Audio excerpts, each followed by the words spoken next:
fighting to keep people. Here's why it's hurting you. People come and go.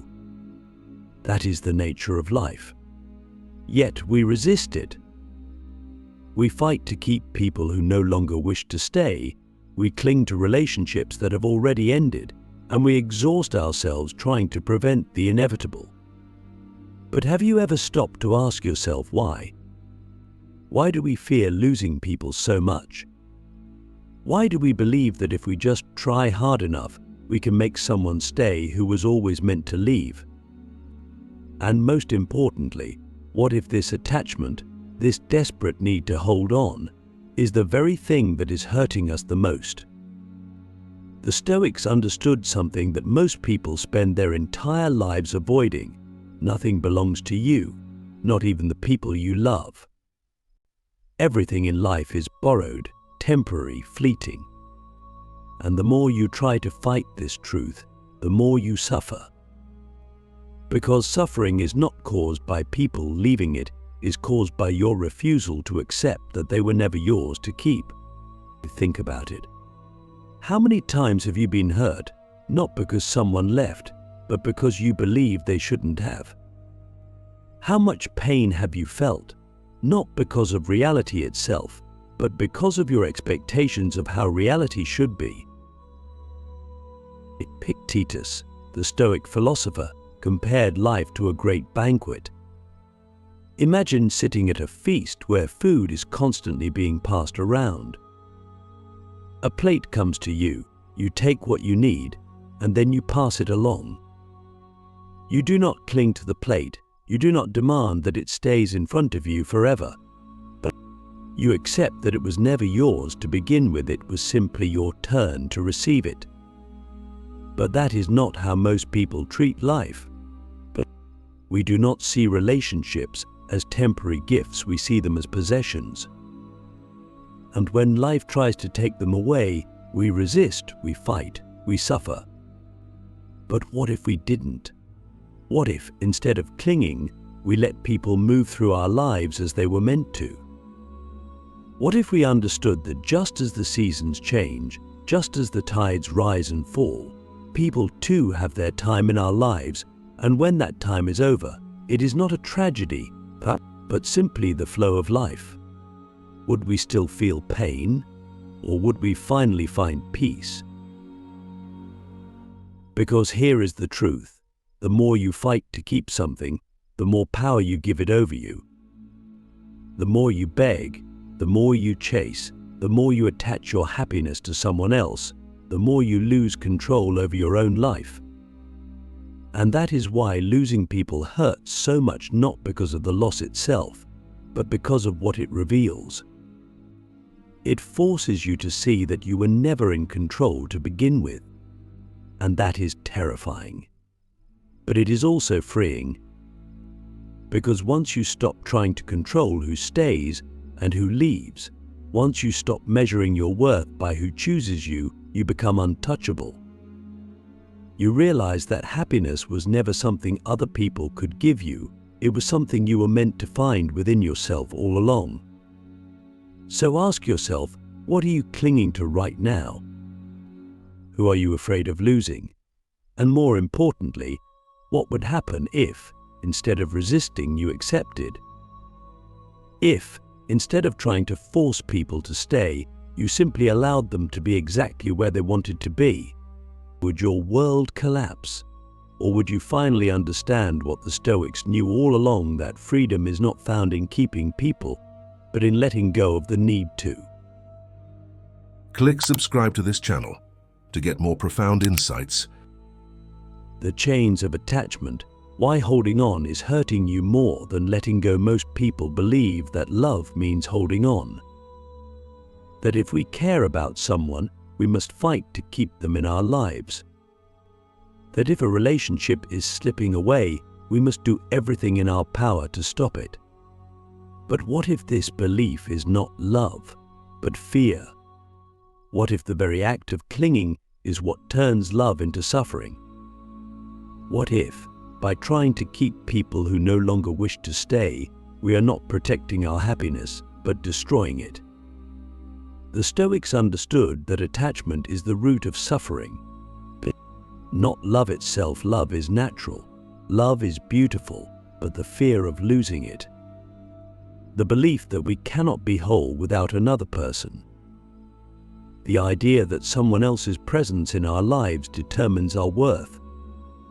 This is where pain begins. Because when you tie your happiness to another person, you give them a power they never asked, for the power to control your peace, your emotions, your sense of self. And the moment they leave, or even threaten to, your entire world collapses. Not because they were your world, but because you made them your world.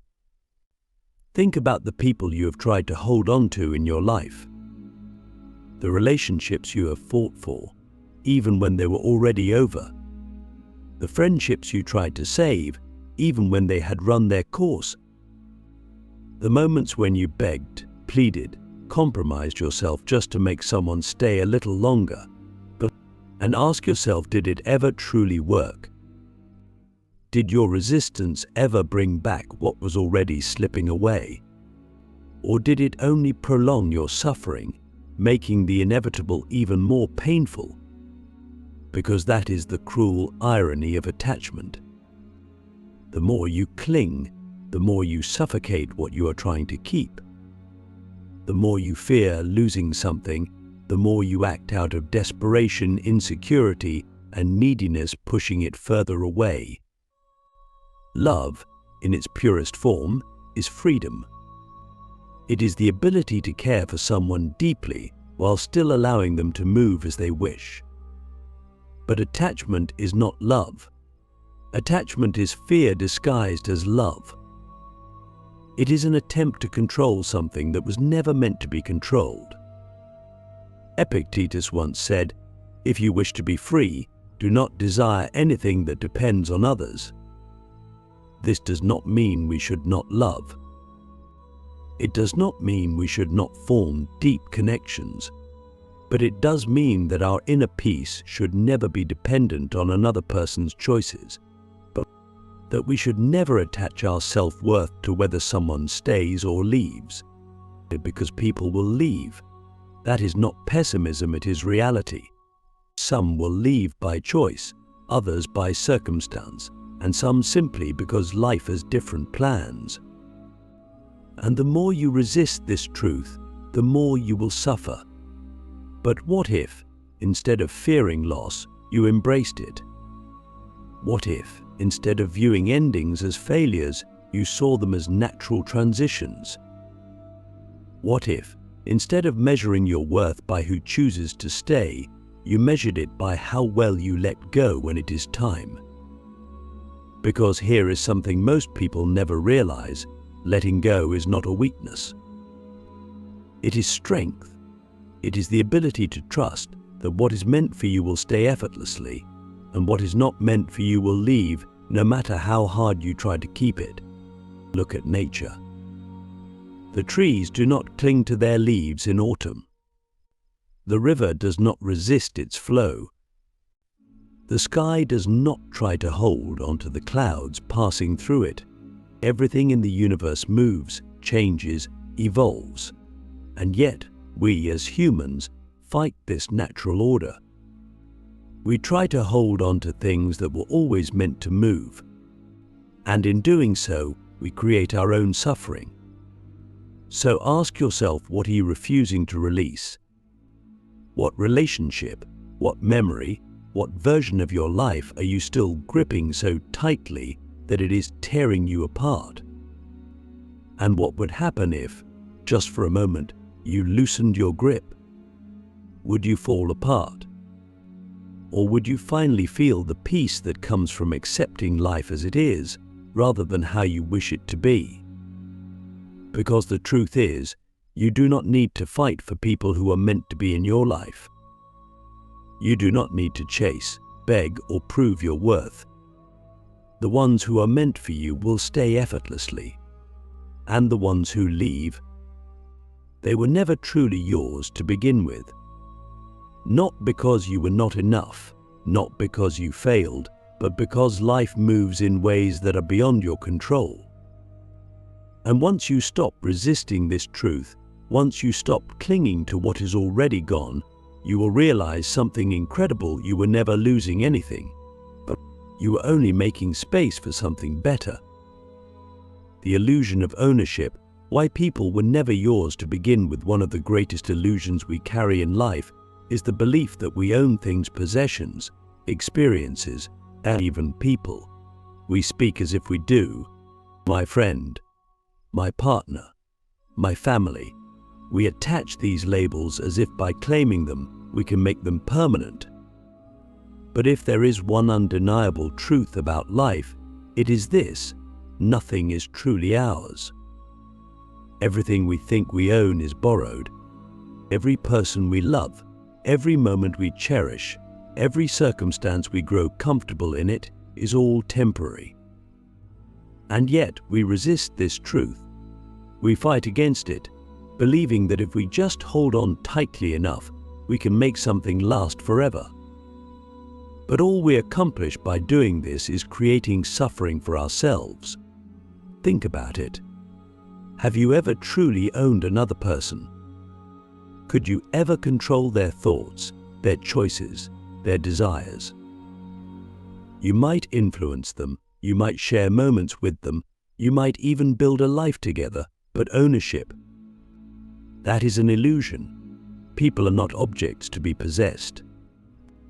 They are individuals on their own paths, with their own lessons to learn, their own journeys to take. And sometimes their journey leads them away from you.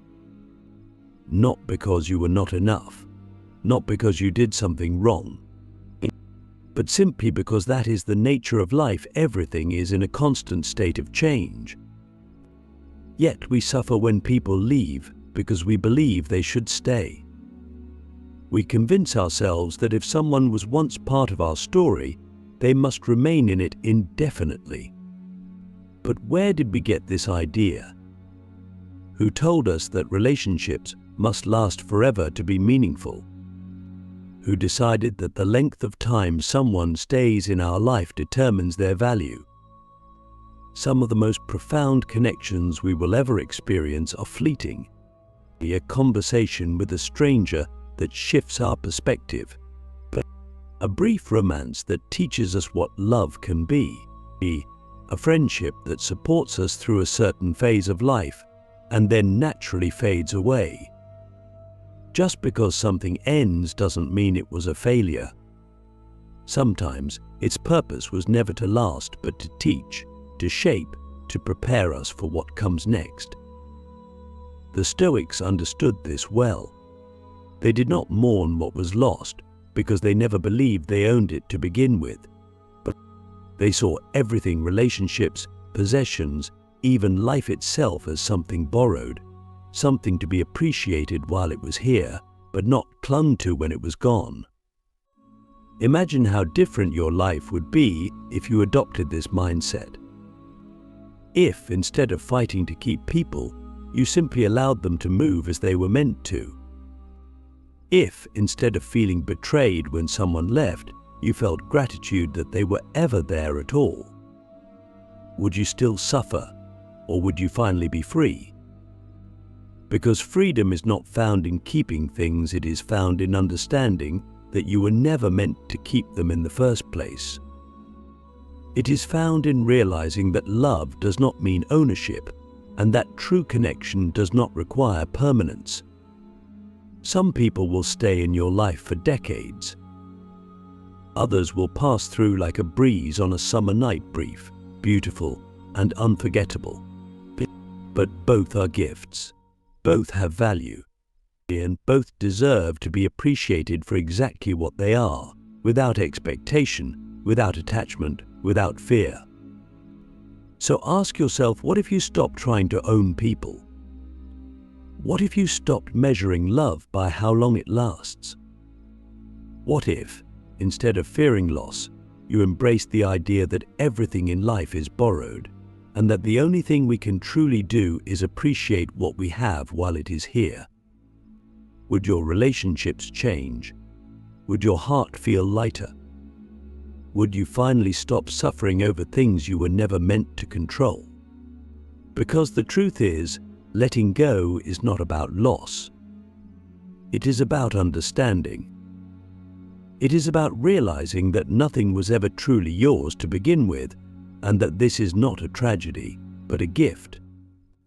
Because when you stop clinging, when you stop resisting, when you stop trying to force life to be something it is not, you will finally experience the kind of love, the kind of peace, and the kind of freedom that can never be taken away. The strength to let go. How accepting loss sets you free. There is a moment in life when you realize that holding on is not making you stronger, it is breaking you. That fighting to keep what is already gone is not an act of love, but an act of fear. And that the true test of strength is not in how hard you can cling to something, but in how gracefully you can let it go. This is the moment when everything changes, when suffering turns into understanding, when pain turns into wisdom, when loss turns into freedom.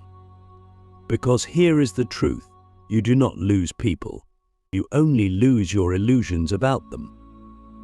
You lose the fantasy that they would always be there, but you lose the expectation that they would never change. You lose the belief that their presence in your life was something you could control. But the person, they were never yours to begin with. They were always their own, just as you are your own.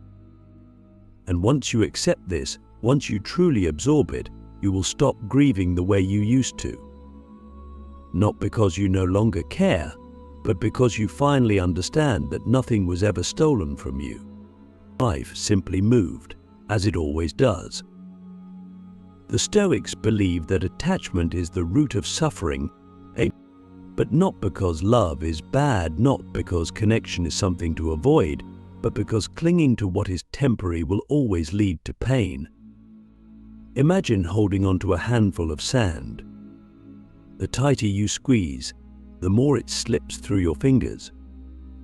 This is how most people treat life. They grip too tightly. They refuse to let things flow as they are meant to. They try to own what was only ever meant to be experienced. And then, when it inevitably leaves, they feel as if they have lost everything. But they have not lost anything, they have only refused to accept that it was never permanent to begin with. So what if, instead of clinging, you trusted? What if, instead of fearing endings, you embraced them? What if, instead of seeing loss as something being taken from you, you saw it as life making space for something new? Would you still suffer, or would you finally feel free? Because freedom is not found in keeping things, it is found in knowing that you do not need to. It is found in realizing that the people who leave are not abandoning you, they are simply following their own path, just as you must follow yours. And this is where true peace comes from, not in controlling who stays, but in trusting that whoever is meant for you will never need to be forced. Love, real love, does not require chains. Connection does not require ownership. The people who are meant to walk with you will walk with you, effortlessly, without force, without begging, without manipulation.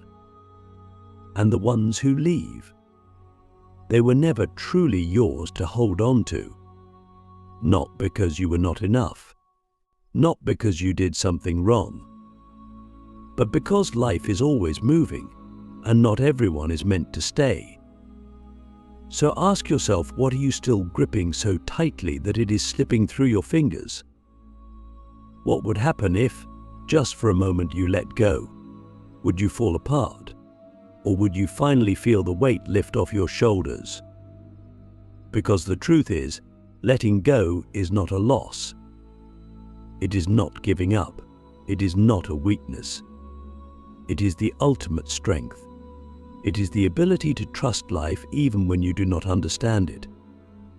It is the courage to move forward even when it hurts. It is the wisdom to know that nothing real can ever be taken from you, because the things that truly belong in your life will never need to be held on to. They will stay on their own.